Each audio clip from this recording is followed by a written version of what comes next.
Vibrate or silent mode, please. Good evening again. My name is Savan Patel. I serve as the Regional Director of the Asian American Hotel Owners Association, and I am a proud member of the local Indo-American community of Houston. This evening, I have the privilege of welcoming you all to this lovely event.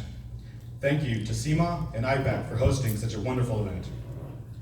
And thank you to Mayor Turner for joining us. It is an honor to have you spend time with us tonight. Each of you have taken time out of your busy work schedules on a weekday to be here and spend time with us, and more importantly, to contribute to the mayor's re-election campaign. I can promise you an interesting night ahead with Mayor Turner sharing with us his visions and dreams for the future of Houston, as well as with you being able to ask him a few questions.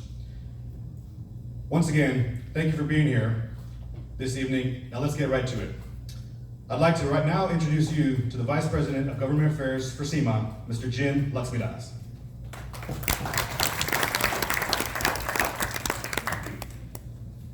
Thank you, Savan. Mayor Turner, welcome to this evening where we hope to raise the awareness of all the great things that you do for the city of Houston, all the challenges that we've faced, that you have led us through, so many storms just as you came into office. And we wanted to introduce all of our loyal SIma members to Mayor, because they have been here for you every step of the way.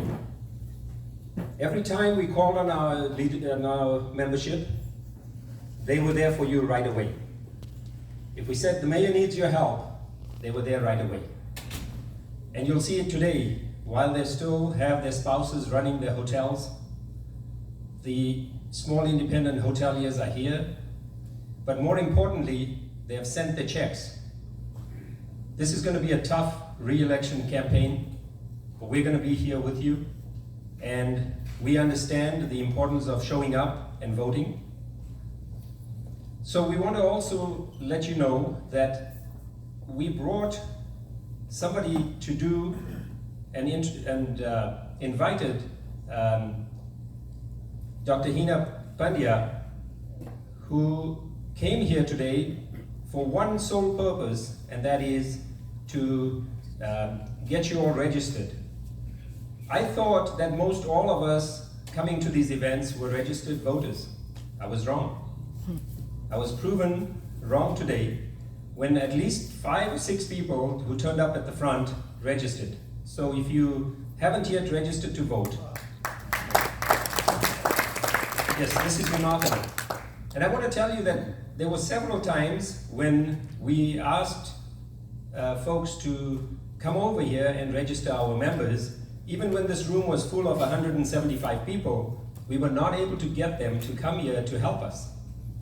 And the hurdles that were put in front of us when we room, and particularly to our mayor and all the people who are interested. Thank you, Jin.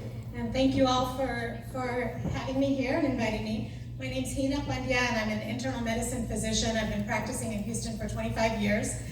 I'm going to tell you a little bit about this organization I'm involved with called TPEC, Texas Progressive Executive Council.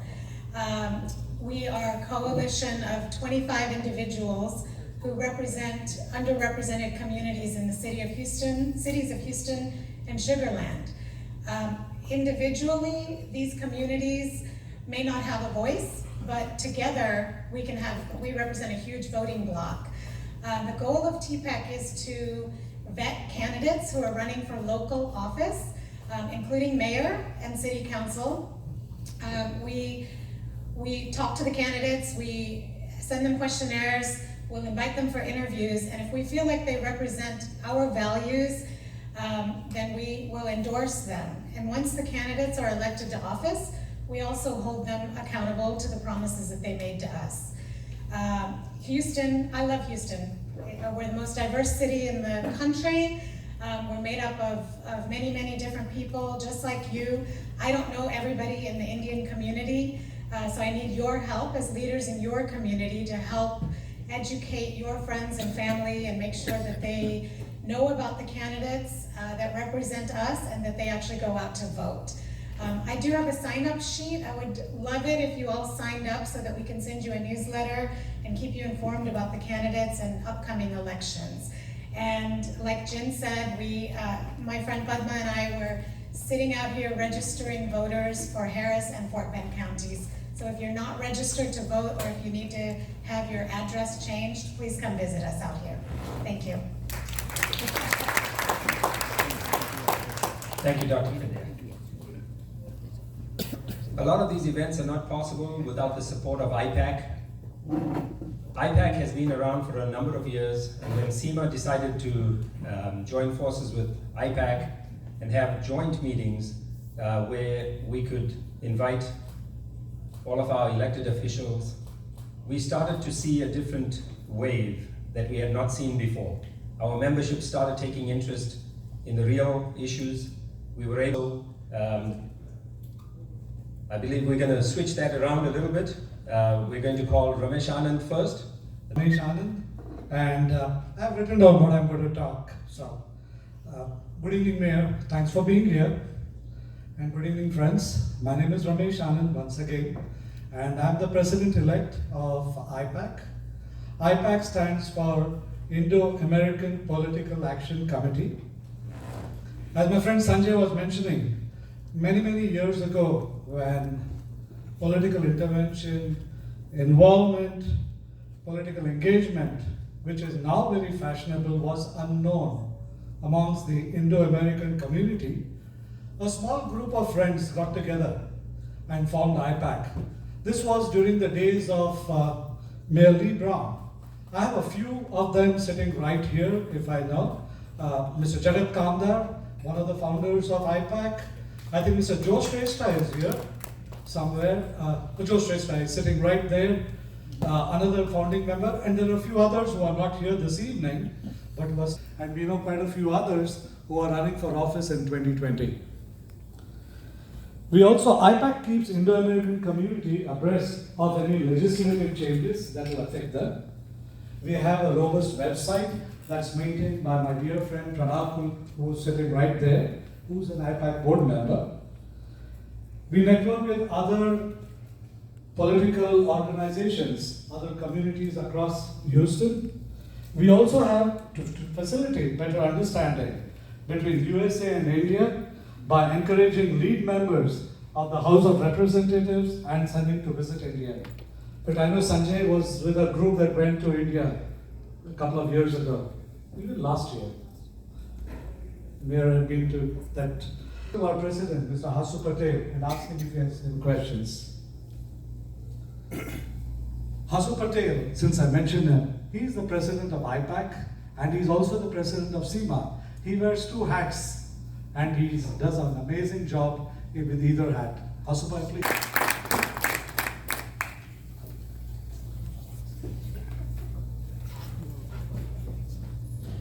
Thank you, Ramesh Bhai. Good evening, ladies and gentlemen. Welcome to tonight's reception honoring the Honorable Mayor Sylvester Turner, hosted by SIma and IPAC. I would like to thank all of you for being here this evening and for continued support. This evening, it is my honor and privilege to introduce our guest of honor. For the last 4 years, Mayor Turner has honorably served as the mayor of the Houston, the soon-to-be third largest city in the nation. His passionate leadership has been critical to the success of our city, and he has always shown great support for the Indo-American community. I have seen firsthand his commitment to our city and his commitment to our community. As we traveled together last year on a trade mission to India and met with several leaders, including the Honorable Vice President of India, Venkata Naidu.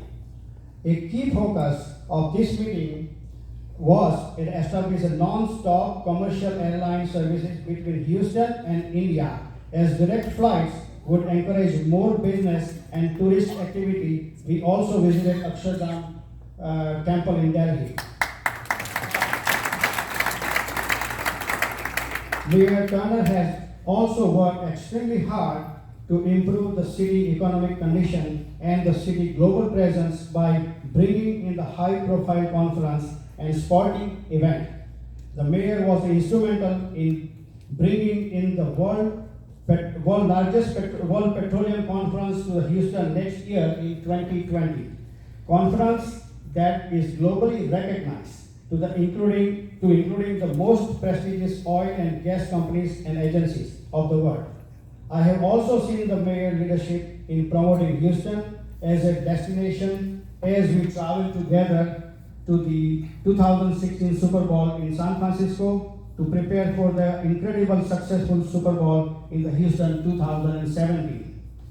Mayor Turner led us through the worst natural disaster ever to hit Houston and the coast of Texas when Hurricane Harvey hit us in the fall of 2017.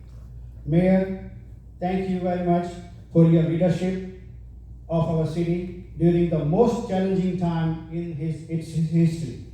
Through your leadership and dedication, you have led the charge of rebuilding Houston, a task that is not small, not easy, and not quick. Friends, I encourage everyone here to support the mayor and contribute here tonight to mayor's re-election campaign. Ladies and gentlemen, please join me in welcoming the Honorable City of Houston, Mayor Sylvester Turner.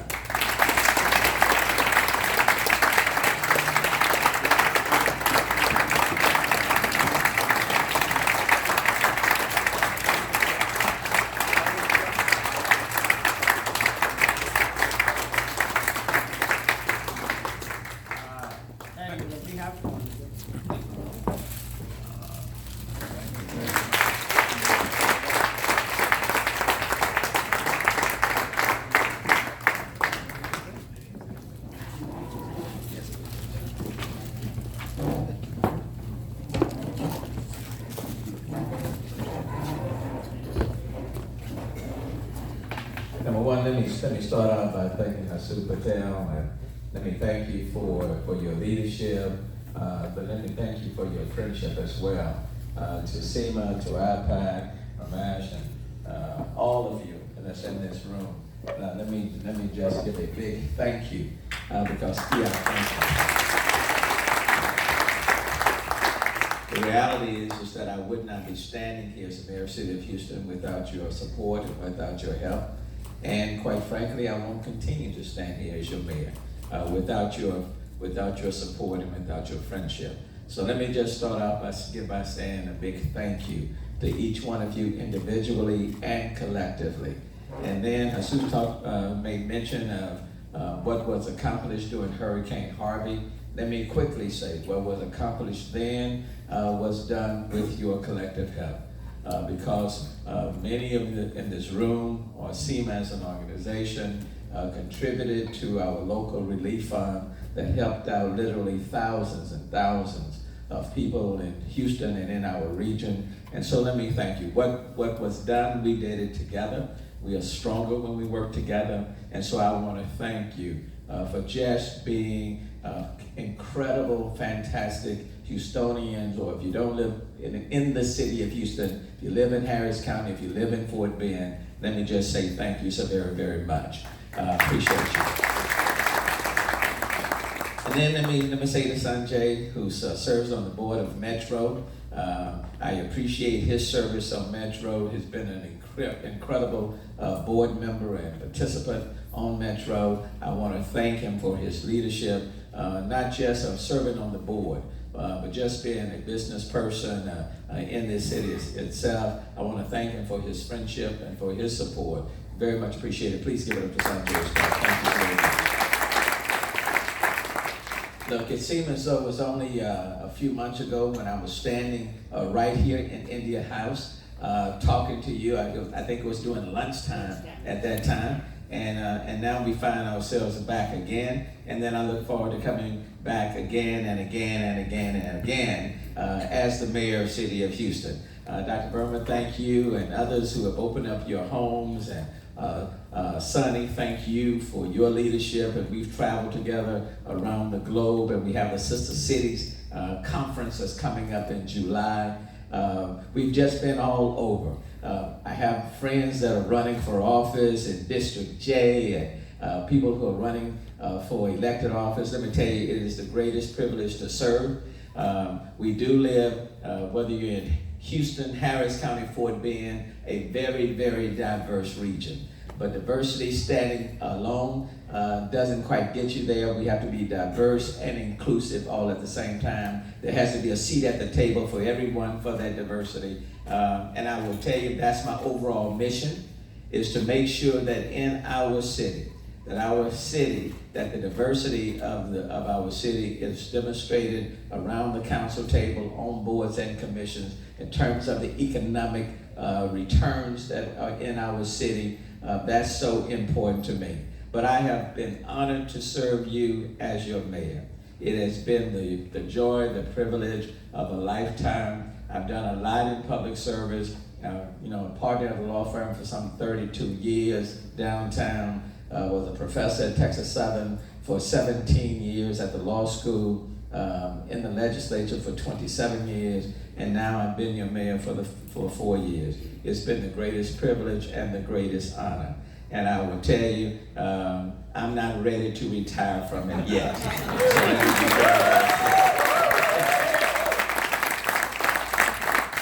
Is it going to be a competitive race? Absolutely.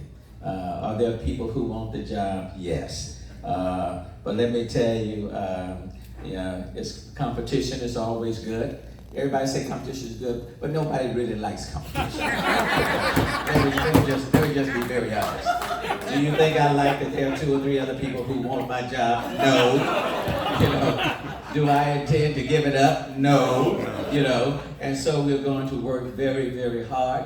And we have a strong track record to run on. I'm not going to talk long because I do want to take some questions of you before I leave. When I came into the office from a business perspective, SIma, you all know it was pensions. $8.2 billion unfunded liability, costing the city $1 million a day.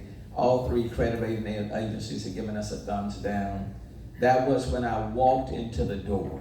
I was facing a huge pension unfunded liability. Today, 4 years later, that $8.2 billion unfunded liability is now 4.03.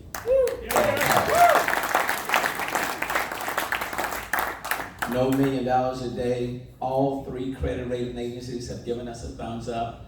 Bloomberg refers to us as the model across the country. And we were able to do it without raising your property taxes or the city infusing a great deal of cash. The unemployment rate for the city of Houston today is the lowest since it has been since 1981. Almost 4 decades.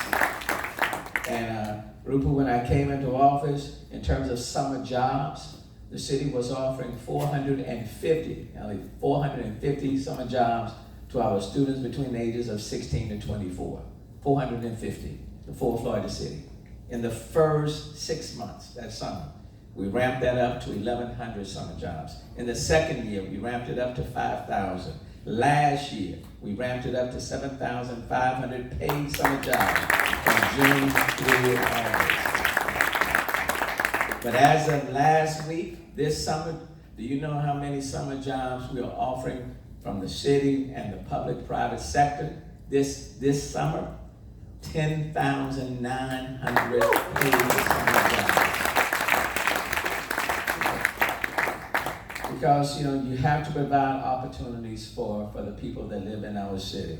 When I came into office, we were dealing with a consent decree that the city has been dealing with since 2010. Now, pension problem was since 2001. But the consent decree, sanitary sewer overflows, SSOs for engineers and others that are in this room, we've been dealing with that since 2010. And when I came into office, they said, Mayor, it's time to sign this consent decree. It was going to cost the city $5 to $7 billion over and above our anticipated spend for the next 22 years. But I want you to know, next week, the consent decree, revised consent decree, worked out with the Department of Justice and the EPA that will be going to City Council, Instead of it being $5 to $7 billion over and above our anticipated spend over 22 years, will be right at $2 billion, lasting about 15 years, and people are saying it will be probably the best consent decree of any city probably in the country, and we're getting that done. And you know, it was an honor to travel to India last November. It was a trip for me of a lifetime. We were received very warmly. As Sue said, had a chance to meet with the Vice President of India and a number of the ministers there of housing and tourism. It did take a long time in a sense to get there and to get back. And so we do need a direct flight, and the Minister of Tourism talked about a direct flight. And that's especially the case when years ago India was our 16th trading partner. Today India is our 10th trading partner. And so the business opportunities between the two continue to grow. We had a chance to go and meet with the leadership of Reliance company over there that's very big in India, doing business also here. And then a lot of talk about startups, technology, and innovation. A lot of opportunities between the two, even with relates to the space program between the two. There are a lot of opportunities that exist. So the future is very, very, very bright. And then on another note, when I went to the Travis Scott concert, some of y'all may be too old to know who Travis Scott is, but for those who are my age and younger, the younger crowd here, I went to the Travis Scott concert, and he has this new album out called Astro World, and I gave him the keys to the city, and I said, you know, we need to bring another theme park back to the city of Houston. And that little 6-second comment got 350,000 hits overnight, and so we are working to bring the theme park back to the city of Houston. What will it do for people in the hotel, motel business? It will bring more tourists, more people to the city of Houston, and that's critically important because we do want this to be a destination city. We do want people to come to our city. And the number of tourists that are coming to our city, that number continues to grow because the goal is to make our city stronger, more resilient, and more sustainable. Lastly, and I'll stop, Hurricane Harvey came. It was a wake-up call. We do have to do business different. We have to mitigate the risk of flooding. That's critically important. And as federal dollars flow into our city, there will be a tremendous amount of business opportunities that will exist. We have to expand our bayous. We have to put in more detention basins. We're building higher, all of those elements, because you don't want to live in the city or do business in the city and attract people to the city without really making the city much more resilient and much more sustainable. And in that same fashion, we have more people that are moving into the region. We have to get them quickly from point A to point B. They can't move into the region and be stuck in traffic. It's not good for business, and it's not good for the quality of the air. So we do have to put in place an effective public transit system. I'm relying heavily on Sanjay to come up with a system that meets our needs. You know, a system that meets our needs. It's important that we offer multimodal forms of transportation, which means whether it is light rail, whether it is what we call BRTs, bus rapid transit, that kind of runs like light rail. It's much cheaper, you know, runs the same. But the key is that if the bus or the train has to move faster than us in our cars or our trucks, because you're not going to get out your car or your truck if the light rail or the bus is not running faster. And then we're already putting in the Wi-Fi connections on our bus. We're looking at putting the Wi-Fi connections on our trains. Technology is critically important. We need more SOD lanes going in both directions along with park and ride. We need more bicycle lanes. The reality is we have to offer multimodal forms of transportation because as people come into the region, we have to move them efficiently from point A to point B. And then lastly, I know education is important, so I dare not, let me preempt the question that may be coming from this person right over here to my right. Education is critically important because you can't have a dynamic city if you don't have an educational system that meets the needs of the people that live in our city. Literally, I would not be standing here today without the education that I received. I would not have graduated from Klein High School valedictorian, University of Houston magna cum laude, gone to Harvard Law School without the quality education. And so if we want our kids to take advantage of startups, digital technology, innovation, the opportunities that are coming to our city, and importantly, education helps to broaden the minds of people that exist. The worst thing to be is to live in a city that's very diverse and people have closed minds. And education really helps to open people's minds and help them to understand the importance of living in a very diverse city. And what I will continue to say, as I've said in the past, in our city, in the city that's the most diverse city in the United States, in our city, we don't build walls in our city. We build relationships in our city. And that's how we navigate through the walls. That's what's critically important. And I'll tell you why it's so important. At the Indo-American Chamber banquet just this weekend, the ambassador from the United States to India, Ambassador Justice, I met in India in November. I met in India. I told the story on Saturday night. I met him in India. We were walking down the corridor. We were about the same age. And I asked, I didn't ask, I said, I think you went to Harvard Law School. He said, yeah, I went to Harvard. And he said, Mayor, you went to Harvard? I said, yeah, I went to Harvard too. And said, I said, well, what year did you graduate? He said, well, I graduated in the class of 1980. I said, well, I was in the class of 1980. Come to find out, we were in the same class. And we re-met each other in India. But the key is, what can be the common denominator that can unite a kid that grew up in a community that was underserved and under-resourced, coming from parents that where neither one of them graduated from high school, okay? And unite with another guy whose background is far different than mine. And then we'll end up meeting thousands of miles away, and the common denominator happened to be the education that we receive. Education will elevate any child, regardless of where that kid was born, what language that person may speak, or the social economic status that exists. It is education that can lift you up and to take you places that you have never seen.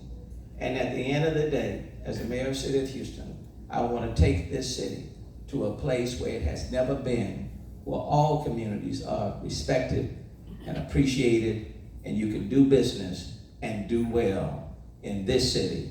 And that's the city that I want to be the mayor of. So thank you so very much. Thank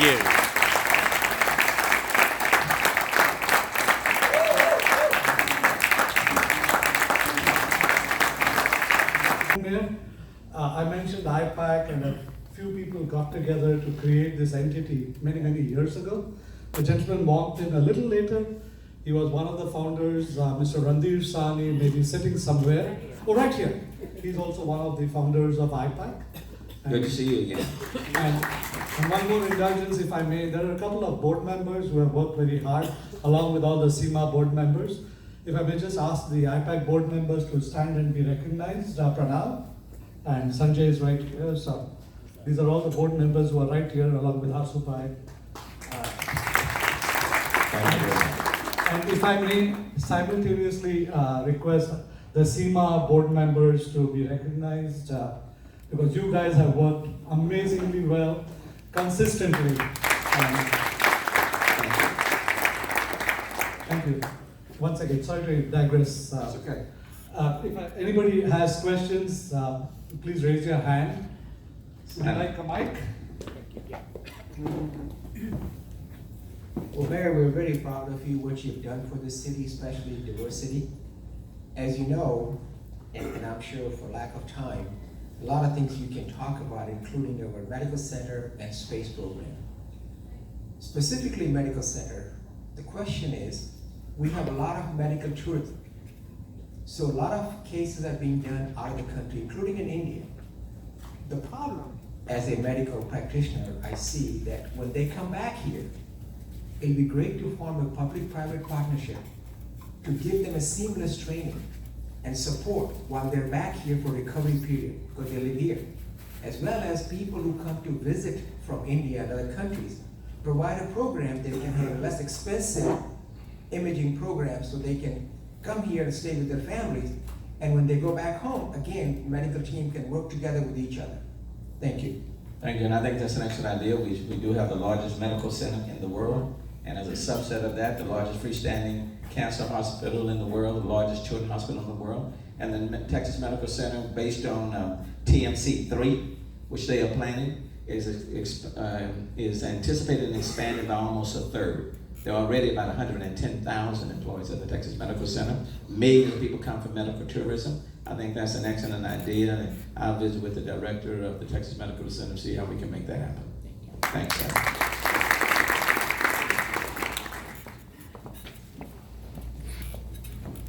Mr. Mayor, as a business owner myself, how do you think that complete communities can enhance as we grow? Because we're growing so much. And I think it's so important to really know this group, because it's all business owners, the importance and value of the complete communities. Now, I'm just referring to when I came into office, I said I didn't want to be the mayor of two cities in one, have and have not. And there are a number of communities, neighborhoods that have been underserved and under-resourced for decades. I was born and reared and still live, and when I still live in the same neighborhood in which I was born and reared. What we've done is that we've identified initially 5 neighborhoods that have been underserved, and we are concentrating resources into those 5, working with faith-based organizations, nonprofit, financial institution, developers, you name it. And what I've asked them is to take what you're currently doing and just coming to these communities and leverage your resources on top of one another. So the initial 5 are Acres Home near Northside, 2nd Ward, 3rd Ward, and the Gulfton area. And basically the goal is in every school, you want to see affordable housing. Quite frankly, you want to see mixed income housing. Because where there are food deserts, you're not going to get the quality grocery stores until they see the rooftops. And you have to have mixed income housing. Okay, so 1. Quality neighborhood schools. You got to have quality neighborhood schools. Parks and green space. And just recently I asked 50 companies to adopt 50 local neighborhood parks and to stay with these parks for the next 3 to 5 years. Job, business, economic opportunity, transportation. And so it's to concentrate and to transform these communities for the better in the quickest amount of time. Not to be incrementalist, but to literally transform them. On Thursday, I'm going to name 5 more. And I'm not going to tell you 5 more right now, but on Thursday, I'm going to name 5 more. But the point is, if you lift up communities that have been underserved, you lift up the entire city, okay? And every community, every neighborhood should be a community and neighborhood of promise and opportunity.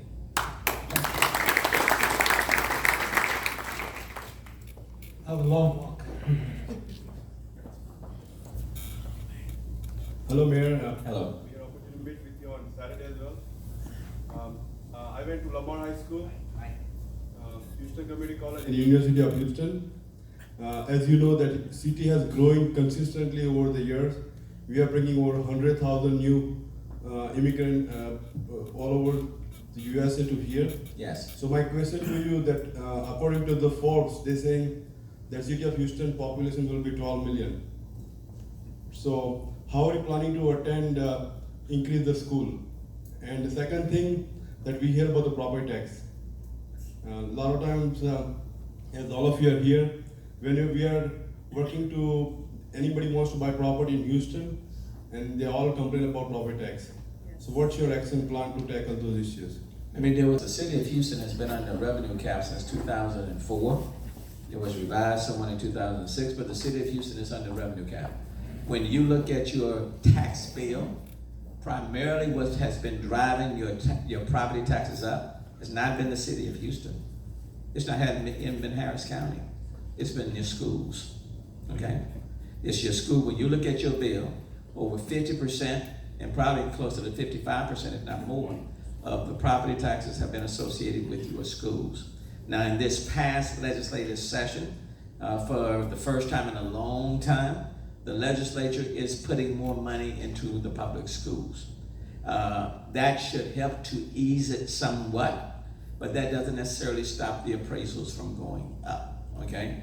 But most of the taxes that you are paying on your property taxes, that's from schools, not from the city of Houston. We're under revenue cap. When we reached this, and we started hitting up against that revenue cap in 2015, okay? So when you look at the property tax rate for the city of Houston, it has been the same pretty much since 1987, okay? So the tax end of it, not the city of Houston. A lot of that is where the state has shifted the cost down to the local governments, just like to the schools. Now what the state just did in the legislative session is that it has capped the revenue for the counties and cities to 3.5%, where they could go up to 8%, but they capped it at 3.5. But the city of Houston's revenue cap is even more stringent than what the state imposed. With respect to schools and the population increasing and growing, the city doesn't have any direct control over your schools, okay? I have 17 independent school districts that traverse the city of Houston. They all have their own superintendents and their own independent boards. But we are trying, when I came into office, I started the Office of Education. I named a person by the name of Julius DePetch to be the Director of Education. We tried to work with them as much as possible because it is important to improve the quality of education in order for our kids to take advantage of the opportunities that's coming to our city. Now, having said there are more people that are coming into the city, that is true. You know, which is a good thing. And that's why we have to attend to transportation, better roads, better streets, better infrastructure, all of those things, housing, all of those things we need to work on at the same time. Okay, I hope that answered your question. Did I answer your question? But I know your primary concern are property taxes. That is not the city of Houston. Okay? I just want to be clear on that. Okay? Look at your tax bill. Okay? But for the city of Houston, we are not taking all of your money out of your pocket. Say it again. About crime also, what we are facing is police response time. Usually it is 30 to 40 minutes response time. Oh, the police response time. Well, see that. Let me just answer this question. We have 5,200 police officers in the city of Houston, covering 640 square miles. Now let me put that in comparison. Chicago has about 12,000 police officers, covering 275 square miles. We have 5,200 police officers covering 640. Now, our homicide rate is almost a third of Chicago, okay? Now, do we need more police officers? Yes. And in the budget that the city council members will be voting on tomorrow, you know, I have put in there a maximum of 5 police cadet classes fully at full capacity. So we are trying to increase that number, but we need at least another 600 to 800 police officers in the city of Houston, okay? We need more. Now, what I would say to you, you know, police officers do not come free, okay? They are not free. You have to pay them. So the general public at some point will have to decide for the things that we need